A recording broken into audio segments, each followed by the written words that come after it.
অনিকের সবথেকে কাছের বন্ধু রাতুল তো তার সকল সম্পত্তি লিখে নিয়েছে এবং অপরদিকে মেঘলা তো অনিককে দেখতে পারতেছে না, অনিককে ডিভোর্স দিয়ে দেওয়ার চিন্তা করতেছে।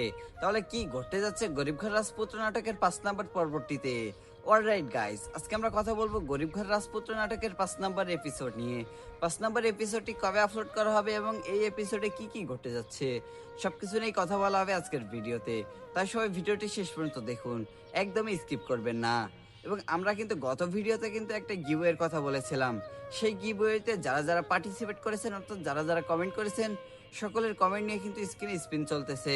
সো এখান থেকে যে যে উইনার হবে তাদেরকেই কিন্তু আমরা রিপ্লাইয়ের মাধ্যমে, তাদের কমেন্টের রিপ্লাইয়ের মাধ্যমে কিন্তু আমাদের হোয়াটসঅ্যাপ নাম্বার দিয়ে দিব। সেখানে আপনারা নক করে আপনাদের গিভওয়েটি নিয়ে নিন।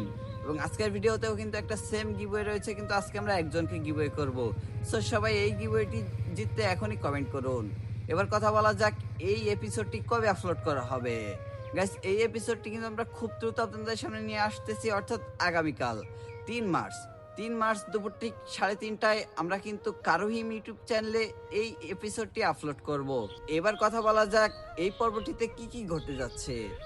অলরাইট গাইস, এই পর্বটিতে কিন্তু অনেক কিন্তু তার সম্পত্তি কিন্তু ফিরে পাবে না এবং মেঘলা কিন্তু অনেককে কিন্তু ডিভোর্স দিবে না।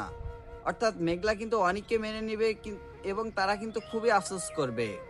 কিন্তু অনেক কিন্তু তার সম্পত্তি ফিরে পাবে না এই 5 নম্বর পর্বে, কিন্তু অনেক কিন্তু খুবই খুবই চেষ্টা করে যাবে এবং অনেক কিন্তু ফিরে পাওয়ার একটা দ্বার প্রান্তে গিয়ে আবারও একটা ষড়যন্ত্রের শিকার হবে। অর্থাৎ এই পর্বটি কিন্তু খুবই খুবই ইন্টারেস্টিং একটা পর্ব হতে যাচ্ছে। তাই এই পর্বটি দেখতে আপনারা চোখ রাখুন আগামীকাল 3 মার্চ দুপুর ঠিক 3:30টায় কারোহিম ইউটিউব চ্যানেলে। এবং এখনও যারা আমাদের চ্যানেলটি সাবস্ক্রাইব করেন তারা আমাদের চ্যানেলটি সাবস্ক্রাইব করে পাশেই থাকুন।